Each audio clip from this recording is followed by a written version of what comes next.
ఓం శ్రీ సాయిరామ్. సాయి గురుకులం కార్యక్రమానికి స్వాగతం. శ్రీ సాయి సచ్చరిత మన జీవితాలకు ఏం చేస్తుంది అనేటువంటి ప్రశ్న మనం వేసుకున్నప్పుడు రకరకాలైనటువంటి సమాధానాలు వస్తాయి. ఒకటి, సచ్చరిత పారాయణ చేస్తే పుణ్యం లభిస్తుంది. రెండవది, సద్గురు యొక్క కృపను పొందడానికి అత్యంత సులువైనటువంటి మార్గము గురుకథా శ్రవణం అని చెప్పి అదొక రకమైనటువంటి అవగాహన ఉంటుంది. ఆ తర్వాత ఎవరైతే మనం సచ్చరిత చదువుతామో మన కోరికలన్నీ తీరుతాయి, మన అభిష్టాలన్నీ నెరవేరుతాయి అనేటువంటిది ఇదొక అవగాహన. కానీ సచ్చరిత మన జీవితాలకు మనకు తెలియకుండా చేసేటువంటి పనేమిటో తెలుసా? ఆ పని ప్రపంచంలో ఇంకెవ్వరూ కూడా చేయరు. ఆ మేలు ఎవరి వల్ల కూడా సాధ్యం కాదు, ఒక సచ్చరిత వల్ల మాత్రమే సాధ్యమవుతుంది. ఆ గొప్ప పనే రూపం లేనటువంటి మన మనస్సును సచ్చరిత అదుపులో ఉంచుతుంది. ఎందుకంటే మనస్సును అదుపులో ఉంచడం అనేటువంటిది ఎవరి వల్ల కాదు. ఈరోజు మన సమాజంలో టెక్నాలజీ విపరీతంగా పెరిగింది. ఎంత పెరిగిందంటే మనం సిటీ స్కాన్ మిషన్ మీద పడుకుంటే మన మెదడు, తర్వాత మన గుండె, మన జీర్ణాశయము, ఊపిరితిత్తులు, మూత్రపిండాలు, మన నరాల పనితీరు ఇవన్నీ కూడా ఆ మిషను చాలా స్పష్టంగా చూపెడుతుంది. ఏ అవయవాలకు రుగ్మత ఉంది, ఆ రుగ్మత ఉన్నటువంటి అవయవాలను రుగ్మతల నుంచి ఏ విధంగా సరిచేయాలి అనేటువంటిది టెక్నాలజీ పెరిగిపోయింది. రకరకాలైనటువంటి ఔషధాలు వచ్చాయి, రకరకాలైనటువంటి ట్రీట్మెంట్లు వచ్చాయి, నొప్పి తెలియనటువంటి చికిత్సలు కూడా వచ్చేసాయి, లేజర్ టెక్నాలజీ. కానీ మనకు స్కానింగ్ మిషన్ మీద పడుకున్నా సరే కనిపించినటువంటి ఒక సూక్ష్మ శరీరం ఒకటి మనతో ఉంటుంది. ఆ సూక్ష్మ శరీరమే మనస్సు. ఇది ఎంత పెద్ద స్కానింగ్ మిషన్కి ఆ సూక్ష్మ శరీరం అస్సలు దొరకదు.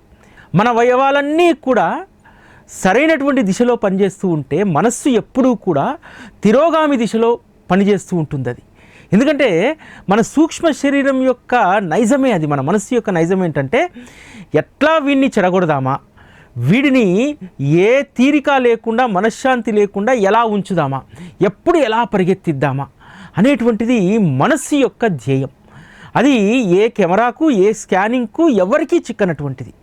అంతేకాదు మనస్సుకు ఉండేటువంటి రుగ్మతను కూడా ఎవ్వరూ కూడా తీర్చలేరు. మన మనస్సును సమాధానపరిచేది, మన మనస్సును నిలకడగా ఉంచేది ఒక్క గురుకథా శ్రవణం మాత్రమే. మీరు కూడా మీ అందరి జీవితాలను ఒకసారి తడిమి చూసుకోండి. సచ్చరిత ఒక 4-5 సార్లు చదివిన తర్వాత ఇంతకుముందు ఉన్నటువంటి ఆతృత, ఆరాటము, పరిగెత్తడాలు ఇవేవీ ఉండవు కదా. మన యొక్క మనస్సు శాంతించడంతో చిత్తం కూడా స్థిరానికి వస్తుంది. చిత్తం అంటే ఆలోచన. ఆ ఆలోచన స్థిరానికి వచ్చినప్పుడు మనస్సు ఇంకా పరిగెత్తదు. ఎంత పరిగెత్తాలని చూసినా మనకు స్థిరమైనటువంటి ఆలోచనలు, బుద్ధి మనలో ఉద్భవించడంతో, అవి పెంపొందించడంతో మనస్సు ఏమి చెప్పినా కూడా మనం వినం. మనము ఏం చెప్తే వింటామంటే గురు కథాశ్రవణం ఏమైతే బోధిస్తుందో దాన్ని మాత్రమే మనము వినగలుగుతాం. అంత గొప్ప అదృష్టము శ్రీ సాయి సచ్చరిత ద్వారా మనకు లభించింది. మన మనస్సు ఎంత చంచలమైనటువంటిది, ఎంత కుంచితంగా ఆలోచిస్తుందనేటువంటిది శ్రీ సాయి సచ్చరితలో హేమాడ్ పంతుకు కలిగినటువంటి ఆలోచనే మనకొక పాఠం లాంటిదన్నమాట. హేమాడ్ పంతుకు ఎవరికీ లేనటువంటి అనుగ్రహం దక్కింది కదా. శ్రీ సాయి కథామృతం అనేటువంటి శ్రీ సాయి సచ్చరితను రచించేటువంటి అనుమతి బాబా ద్వారా పొందారు కదా. బాబా దగ్గర అనేక అనుభవాలను కూడా వారు చవిచూశారు కదా. బాబా యొక్క అంతరంగాన్ని అన్వేషించేటువంటి పనిలో ఉన్నారు కదా. మరి అటువంటి వారి యొక్క మనస్సు కూడా చంచలంగా ఆలోచిస్తుందా? మనస్సు చంచలంగా ఆలోచించడానికి ఎవ్వరూ కూడా అతీతులు కారు. మనస్సు చంచలంగా ఆలోచించినప్పుడు నువ్వు ఎలా ఉండాలనేటువంటిది శ్రీ సాయి సచ్చరితలో హేమాడ్ పంతుకు బాబా ఇచ్చినటువంటి అనుభవం. హేమాడ్ పంతు బాబా యొక్క పాదాలను ఒత్తుతూ ఉండగా సాటే అనేటువంటి భక్తుడికి కలిగినటువంటి అనుభవాన్ని దీక్షిత్ గారు చెప్తూ ఉంటారు బాబాకు. బాబా, మీ దయ వల్ల సాటే ఒక సప్తాహం పారాయణ పూర్తి చేశారు గురుచరిత్ర. మీరు వారికి స్వప్న దర్శనం ఇచ్చి స్వయంగా గురుచరిత్ర చదువుమని చెప్తున్నారట. మరి ఒక సప్తాహం అయిపోయింది, ఆపమంటారా, మళ్ళా దాన్ని కొనసాగించమంటారా అని చెప్పి దీక్షిత్ గారి యొక్క మాటలు వింటున్నటువంటి హేమాడ్ పంతుకు ఒక్కసారిగా మనస్సు చంచలమైపోయింది. ఎంత చంచలమైపోయిందంటే అరెరే, గురుచరిత్ర 40 సంవత్సరాలుగా చదువుతున్నటువంటి నాకే ఈ అనుభవం కలగలేదే. 7 సంవత్సరాల సహచర్యం బాబాతోటి. ఈ 7 సంవత్సరాల సహచర్యంలో కూడా ఇంత గొప్ప అనుభవం నాకు ఇవ్వకపాయనే బాబా. వారి యొక్క అనుభవం కోసము, వారు ఇచ్చేటువంటి అనుభవాల కోసము నేను చాతక పక్షిలా ఎదురు చూస్తున్నానే. నిజంగా సాటే ఎంత అదృష్టవంతుడు అని చెప్పి ఆలోచనలు పరిగెత్తుతూ ఉంటాయి. మనస్సు ఎక్కడికెక్కడికో వెళ్ళిపోతూ ఉంటుంది. ఇక్కడ హేమాడ్ పంతు తనకు ఎవరికీ ఇవ్వనటువంటి అనుగ్రహం బాబా ఇచ్చాడు. దాన్ని గుర్తుపెట్టుకోవట్లేదు. సచ్చరిత రాసేటువంటి అదృష్టము సాటేకి ఇచ్చాడా, దీక్షిత్కి ఇచ్చారా, చందోర్కర్కి ఇచ్చారా, హేమాహేమీలు ఉన్నారు వారికి ఇచ్చారా? వారికి ఎవ్వరికీ ఇవ్వనటువంటి దాన్ని నాకే ఇచ్చారనేటువంటి ఆత్మతృప్తిని మర్చిపోయాడు హేమాడ్ పంతు. అది మర్చిపోయి అరే నిన్నగాక మొన్న వచ్చినటువంటి ఈ సాటే అనేటువంటి గొప్ప అనుగ్రహం దక్కిందనేటువంటి దాంట్లోనే ఉన్నాడు తప్ప తనకు దక్కినటువంటి అదృష్టం పట్ల సంతృప్తిని ఆ క్షణంలో పొందలేకపోతాడు. దాన్ని మర్చిపోతాడు. అంటే బాబాను ఆశ్రయించినటువంటి మనం కూడా ఏం చేస్తామంటే ప్రతిరోజు కూడా మనకి ఏదో అనుభవం కలగాలని, ఏదో జరిగిపోవాలని, అరే ఇతరులకు కలిగింది దానికంటే భిన్నమైనటువంటిది, దానికంటే మెరుగైనటువంటిది నాకు కలగాలి. చాలామంది మనస్తత్వం ఇలానే ఉంటుంది. అనుభవాలు అనేటువంటివి కిరాణా కొట్టులో దొరికేటువంటి చాక్లెట్లు కాదనేటువంటి విషయాన్ని మనం గుర్తుపెట్టుకోవాలి. అనుభవం అనేటువంటిది మన మనస్సుకు తెలియాలి. మన మనస్సు యొక్క కాళ్ళకు సంకెళ్ళు వేయడానికి గురుకథా శ్రవణం ఉపయోగపడుతుంది. గురుకథా శ్రవణం అనేటువంటిది మన మనస్సుకు కళ్ళెం వేయడానికి ఉపయోగపడాలి. గురుకథా శ్రవణం అనేటువంటి పాశం చేత మనస్సు అనేటువంటి కాళ్ళను కట్టేసామనుకోండి, అది ఎక్కడికి పరిగెత్తదు. అప్పుడు మనస్సు మనం చెప్పినట్టు వింటుంది. హేమాడ్ పంతు అప్పటి వరకు బాబాతో అనుబంధం కలిగి ఉన్నా సరే తన మనస్సుకు కళ్ళెం వేసుకునేటువంటి ఆ అనుభవాన్ని పొందలేకపోయాడు. అందుకనే బాబా హేమాడ్ పంతుకు ఇటువంటి భావన కలిగేలాగా చేసి గొప్ప అనుభవాన్ని ఇవ్వడానికే ఈ ఆలోచన కూడా బాబానే కలిగించారేమో అనిపిస్తుంది. ఎందుకంటే దాని తర్వాత జరిగినటువంటి కథ, దాని తర్వాత జరిగినటువంటి పరిణామాలన్నీ కూడా హేమాడ్ పంత్ యొక్క మనస్సును ఎంత స్థిరంగా చేస్తాయంటే జీవితంలో ఎప్పుడూ కూడా ఇంకా ఆ విధంగా ఆలోచించలేదు హేమాడ్ పంత్. ఏం చేస్తారు, బాబా శ్యామా వద్దకు వెళ్ళి దక్షిణ తీసుకురాపు అని చెప్పి పంపిస్తారు. 15 రూపాయలు దక్షిణ తీసుకురా అని పంపిస్తే వెళ్ళి ఆ విషయం శ్యామాకు చెప్తారు. చెప్తే సరే నా దగ్గర డబ్బులు ఎక్కడున్నాయి, 15 నమస్కారాలే ఆయనకు, మీరు ఆమె ఉత్తరీయంలో దాన్ని మూటగట్టుకున్న 15 నమస్కారాలను అని అంటాడు. ఆ తర్వాత ఒక సంఘటన జరుగుతుంది. ఇది మనకు చాలా చిన్నగా చదువుకుంటూ వెళ్ళిపోతాం. ఏంటి, ఏకనాథ భాగవతము అక్కడ కిటికీలో పెట్టి ఉంటుంది శ్యామ ఇంట్లో. దాన్ని తీసి చూడగానే ఆ రోజు నియమంగా అతను చదవాల్సినటువంటి ఆ అధ్యాయాన్ని చదవకుండా వదిలేసి ద్వారకామయిలో ఏదో హడావుడి జరుగుతుందనేటువంటి ఆరాటంతో వచ్చేస్తాడు. కరెక్ట్గా ఆ ఏకనాథ భాగవత పుస్తకం తెరవగానే తను ఎక్కడైతే పారాయణను అసంపూర్తిగా ఆపి వచ్చాడో అది అక్కడ తెరుచుకుంటుంది. అప్పుడు అనుకుంటాడు, ఎస్ బాబా నన్ను ఇందుకోసమే ఇక్కడికి పంపాడేమో. ఈరోజు నేను చేయాల్సినటువంటి నిత్య నియమంగా చేయాల్సినటువంటి పారాయణం చేయలేదు, అందుకనే నా మనస్సులో ఇటువంటి భావోద్వేగాలు చెలరేగాయి. సాటేకేదో అనుభవం జరిగింది, అనుభవం నాకు జరగకపోయినటువంటి నా మనసులో ఉద్భవించినటువంటి ఆ భావన సరైనటువంటిది కాదు. నువ్వు చేసేటువంటి క్రియను నువ్వు చెయ్యి, నువ్వు చేసేటువంటి సాధన నువ్వు చెయ్యి, ఇతరుల కలిగినటువంటి దాన్ని నీకు కలగాలనుకోవడం సరైనటువంటిది కాదు అని చెప్పి బాబా చెప్పడానికే ఇక్కడికి పంపించారని చెప్పి దాన్ని పారాయణ చేస్తారు.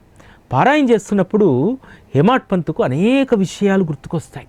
ఎందుకంటే శ్యామ స్నానం చేసి పూజ చేసుకొని రావడానికి సమయం పడుతుంది కాబట్టి అనేక విషయాలు తన మనస్సులో మెదలాడుతూ ఉంటాయి. సద్గురువు ఎంత గొప్పవాడు, తన భక్తుల యొక్క మనస్సులను స్థిరం చేయడానికి ఒక్కొక్కరికి ఒక్కొక్క రకమైనటువంటి సాధననిచ్చాడు. దీక్షితు బాబాయే సర్వస్వం అని చెప్పి షిరిడీకి వచ్చాడు కదా, ఆ బాబాయే సర్వస్వం అనేటువంటి భావన తొలగకుండా ఏకనాథ్ మహారాజు రాసినటువంటి ఆ ఏకనాథ భాగవతాన్ని ప్రతినిత్యము వారితో పారాయణ చేయిస్తున్నాడు, వ్యాఖ్యానం చేయిస్తున్నాడు. ఎంత గొప్పది ఆ ఏకనాథ భాగవతము! గురుభక్తి ప్రేమకు ప్రతీక, అది పరాకాష్ట ఏకనాథ భాగవతము. అటువంటి ఏకనాథ భాగవతాన్ని దీక్షిత్తో పారాయణ చేయించి గురుభక్తికి ప్రతీకగా దీక్షిత్ గారిని తీర్చిదిద్దుతున్నారు. అంతేకాదు సాయంత్రం పూట భావార్థ రామాయణము, భావోద్వేగాలకు, మానవీయ సంబంధాలకు, విలువలకు ఎంత ప్రాధాన్యత అందులో ఉంటుంది, దానిని తన వద్దకు వచ్చినటువంటి వాళ్ళందరికీ కూడా తెలియజేసి వారి మనస్సులకు గొప్ప శాంతి అనేటువంటి ఔషధాన్ని వేయడానికి ఆ పని చేయిస్తున్నారే. జ్ఞానేశ్వర్ మహారాజ్ యొక్క వారి హృదయ భావార్థ గీతిక జ్ఞానేశ్వరిని జోక్తో పారాయణ చేయిస్తున్నాడు. వారితో పారాయణ చేయించడమే కాదు, తన వద్దకు వచ్చినటువంటి భక్తులందరినీ కూడా అక్కడికి పంపిస్తున్నాడు. ఎందుకు శ్రీ సాయిబాబా దీక్షిత్ గారి చేత, జోగ్ చేత ఈ అద్భుతమైనటువంటి ఈ 3 గ్రంథాలను పారాయణ చేయిస్తున్నారు. అంతేకాదు యంత్రతంత్ర విద్యల కోసం షిరిడీకి వచ్చినటువంటి కుషాబా అనేటువంటి వాడి మనస్సును మార్చి బాబా గానుగాపురం పంపించి అనేక సప్తాహాల గురుచరిత్ర పారాయణ చేయించాడు. తద్వారా కుషాబా యొక్క మనస్సు అలజడిని, ఎక్కడికెక్కడికో వెళ్ళాలి, ఏదో సాధించాలి, గారడీలు చేయాలి, మహత్తులు పొందాలనేటువంటి కుషాబా యొక్క మనస్సును ఏ విధంగా గురు కథ అనేటువంటి దారంతో కట్టిపడివేశాడు. శ్యామా దగ్గరికి వెళ్ళినటువంటి హేమాడ్ పంత్కు ఇవన్నీ కూడా అంతరంగంలో మదించబడుతున్నాయి. ఎందుకు బాబా సద్గ్రంథాలను పారాయణ చేయిస్తాడు? ఎందుకనంటే దీక్షిత్ యొక్క సంకల్పం, దీక్షిత్ పూనినటువంటి దీక్ష ఏదైతే ఉందో దానికి మరింత బలాన్ని చేకూర్చడానికి, గురు చరణాలు తప్ప ఈ ప్రపంచంలో మరింకొక దానిని నేను ధ్యానించను, వారి చరణాలు తప్ప మరొక వస్తువును, మరొక రూపాన్ని నేను దర్శించలేను అనేటువంటి దీక్షిత్చే 32 అధ్యాయాలతో ఉన్నటువంటి ఏకనాథ భాగవతాన్ని పారాయణ చేయిస్తూ తన వద్దకు వచ్చినటువంటి భక్తులందరినీ కూడా 32 అధ్యాయాలు అనేటువంటి బృందావనంలో తేలియాడిస్తున్నాడు బాబా. ఆ బృందావనంలో తేలియాడినటువంటి వారికి వారి మనస్సు ఎందుకు చంచలంగా ఉంటుంది? స్థిరంగా ఉంటుంది. ఔషధమే లేనటువంటి మనస్సు చంచలత్వానికి, మనో వైకల్యానికి బాబా కేవలం సద్గంధ పారాయణ అనేటువంటి ఔషధాన్ని మన మనసుల్లో నింపి మనసుల యొక్క అలజడులను తీసివేస్తున్నారనేటువంటి విషయాన్ని హేమాడ్ పంత్ గ్రహిస్తారు. అందుకనే హేమాడ్ పంత్ సచ్చరితను మనస్సు యొక్క మాయరోగానికి ఔషధంలాగా దాన్ని తీర్చిదిద్దారు. సచ్చరితను పారాయణ చేసినటువంటి వాళ్లకు 90% మందికి మానసిక రుగ్మత ఉండదు. మానసిక రుగ్మతలో చాలా ప్రమాదకరమైనటువంటి లక్షణం ఏమిటంటే ఇతరుల పట్ల ద్వేషాన్ని, అసూయను, ఇతరుల పట్ల ఓర్వలేని గుణాన్ని కలిగి ఉండడం అనేటువంటిది మనస్సుకున్నటువంటి చాలా సీరియస్ రోగం అన్నమాట. ఆ రోగాన్ని పూర్తిగా తీసేస్తుంది. అయితే మనం మనుషులము, మనకు తెలియకుండా మనలో మనస్సు అనేటువంటి ఒక సూక్ష్మ శరీరం ఉంది. అప్పుడప్పుడు చాలా సహజంగా అది చేసేటువంటి పని అది చేస్తుంది.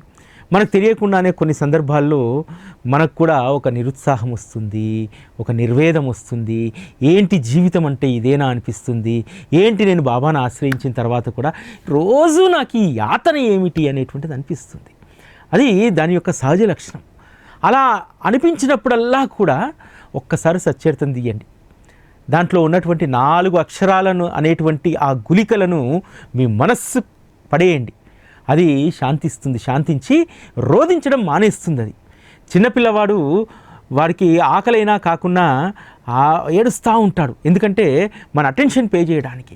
అప్పుడు వాడి నోట్లో తల్లి ఒక్కొక్కసారి పీకలో పాలు లేకపోయినా దాన్ని నోట్లో పెట్టగానే వాడు కామ్గా ఉంటాడు.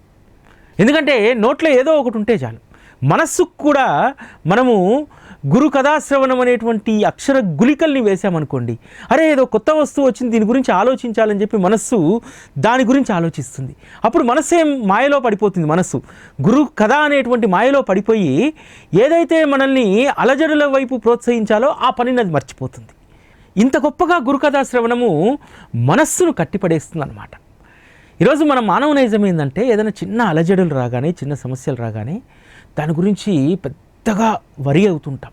ఎందుకంటే మన మనస్సు అలా మనల్ని ప్రేరేపిస్తుంది. అరే రే ఇది చాలా పెద్ద ప్రమాదకారి, నువ్వు పెద్ద ప్రమాదంలో పడబోతున్నావు. నిజంగా ఏమీ కాదు. మనం భయపడేటువంటి అది కూడా అది జరిగిపోతే మనము నిజంగా మన జీవితం ముందుకెళ్తుందా? జరగదు కదా. మనస్సు ఏం చేస్తుందంటే చిన్నదానికి పెద్దదానికి మనల్ని భయాందోళనకు గురి చేస్తుంది. సచ్చరితలోని 11వ అధ్యాయం 13వ అధ్యాయంలో కొన్ని లీలలను మనం చదువుతాం.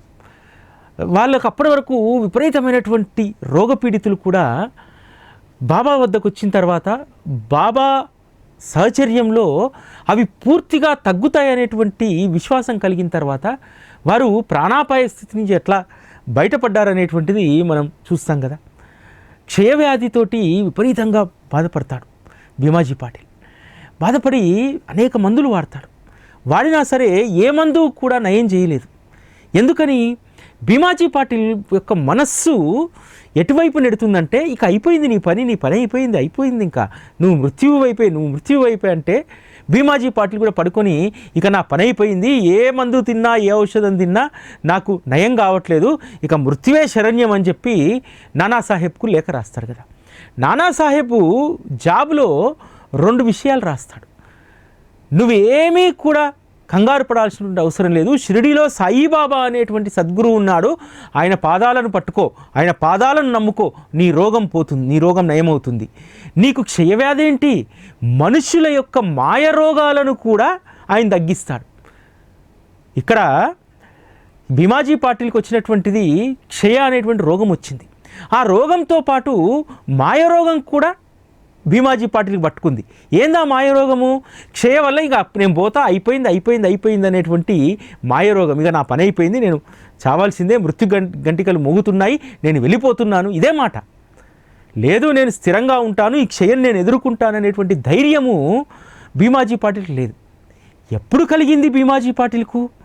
ఎప్పుడైతే ఎడ్లబండి పైన తీసుకొచ్చినటువంటి భీమాజీ పాటిల్ను తీసుకెళ్ళి బాబా ముందు కూర్చోబెట్టారో, బాబాను దర్శించుకొని బాబాకు 2 చేతులు జోడించి నమస్కారం పెట్టిన తర్వాత, బాబా యొక్క రూపాన్ని చూసిన తర్వాత ధైర్యం వచ్చేసింది. ఎస్, నేను ఇంత దూరం వచ్చానంటే ఇక నేను బ్రతుకుతా అనేటువంటి ధైర్యం వచ్చేసింది. అందున చందోర్కర్ ఏం చెప్పారు? బాబా మాయరోగాలను కూడా నివారిస్తారన్నారు. అటువంటి వారికి నా క్షయరోగం ఒక పెద్ద సమస్య అనేటువంటి దాంతో కృతనిశ్చయంకి వచ్చేసాడు. నేను బ్రతుకుతా, ఇక నాకు డోకా లేదనేటువంటిది.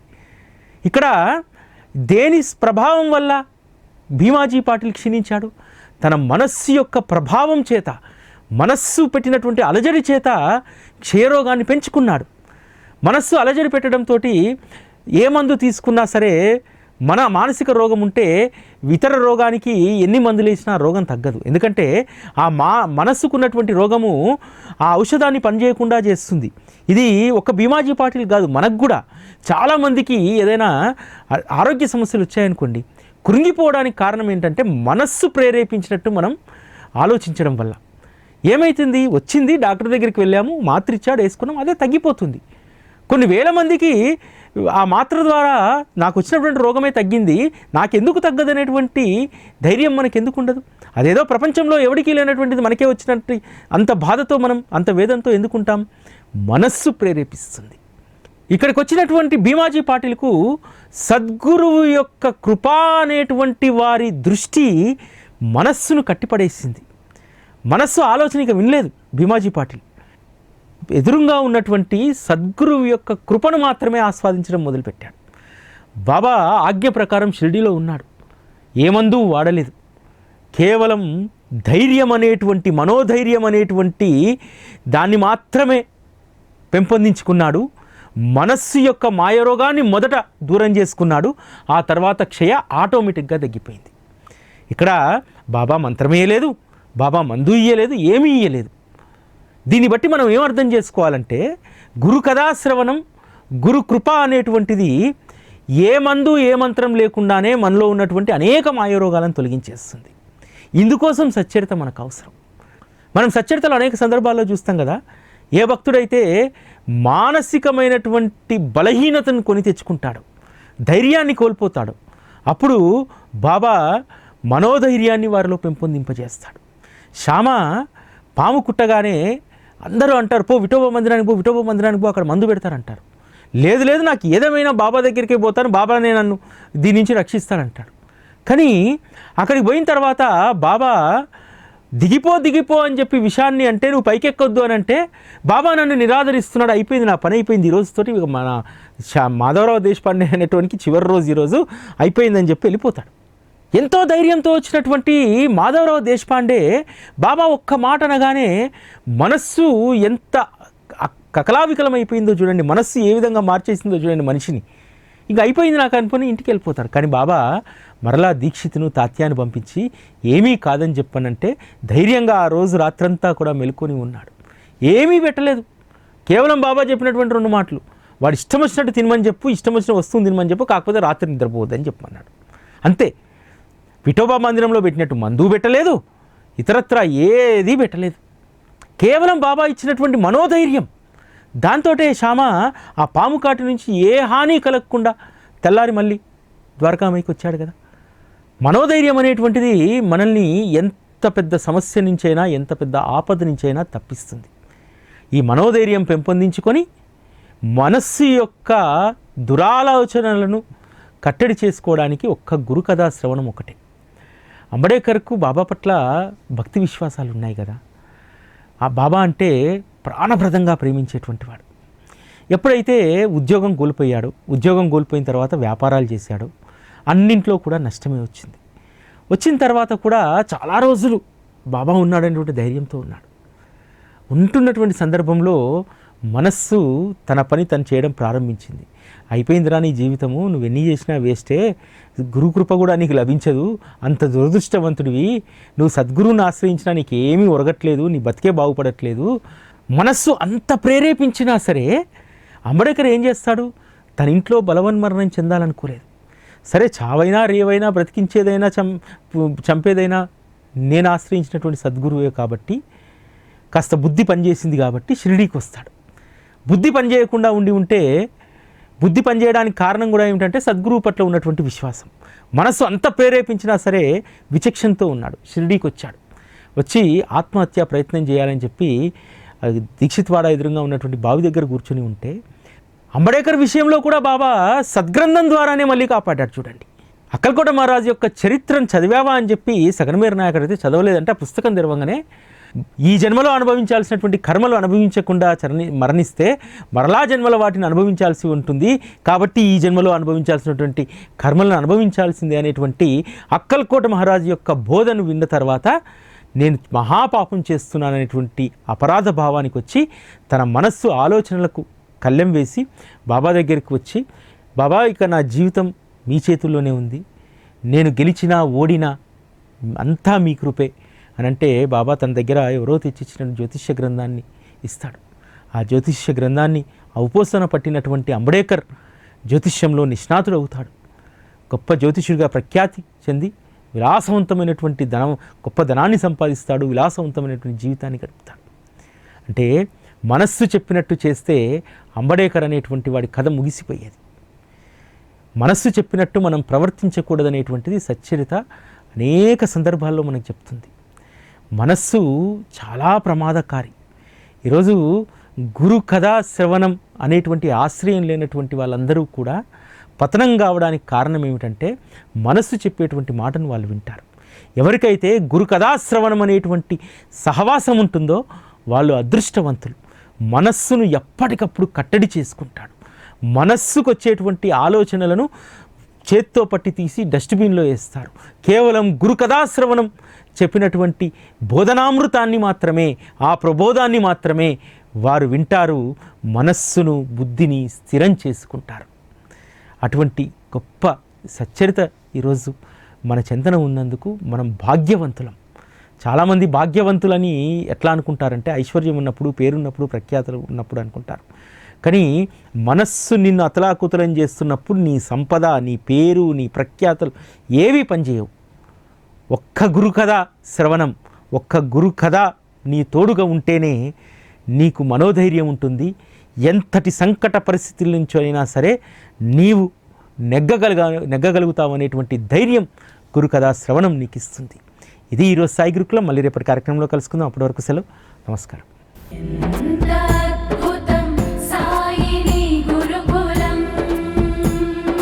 శిక్షణే తప్ప శిక్షలు లేని శరణాగతి సౌదం.